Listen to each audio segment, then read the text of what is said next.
പള്ളിത്തർക്കത്തിൽ പ്രശ്നപരിഹാരത്തിന് സംസ്ഥാന സർക്കാർ ഇടപെടണമെന്ന് പാത്രിയാർക്കീസ് ബാവ. യാക്കോബായ സഭയ്ക്ക് നീതി ലഭിക്കാൻ മുഖ്യമന്ത്രി ഇടപെടണമെന്നും സഭയുടെ അസ്തിത്വം നഷ്ടപ്പെടാൻ അനുവദിക്കാതെ നിലനിർത്തുമെന്ന മുഖ്യമന്ത്രിയുടെ വാക്കുകളിൽ വിശ്വാസമുണ്ടെന്നും അദ്ദേഹം പറഞ്ഞു.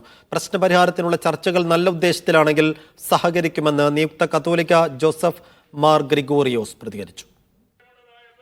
യാക്കോബായ സഭാ ആസ്ഥാനമായ പാത്രിയാർക്ക സെന്ററിൽ സംഘടിപ്പിച്ച തോമസ് പ്രഥമൻ കാത്തോലിക്ക ബാവയുടെ അനുസ്മരണ സമ്മേളനത്തിൽ സംസാരിക്കവെയായിരുന്നു പള്ളിത്തർക്കത്തിൽ സംസ്ഥാന സർക്കാർ ഇടപെടണമെന്ന് പാത്രിയാർക്കീസ് ബാവ ആവശ്യപ്പെട്ടത്.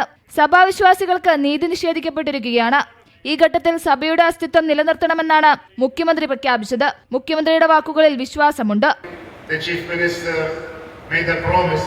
In front of the late Catholicos, and he himself, the chief minister, repeated that promise during the funeral.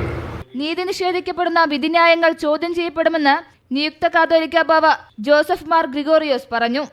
സത്യമായും നീതിയുമായിട്ടുള്ള കാര്യങ്ങൾ നിർവഹിക്കപ്പെടട്ടെ.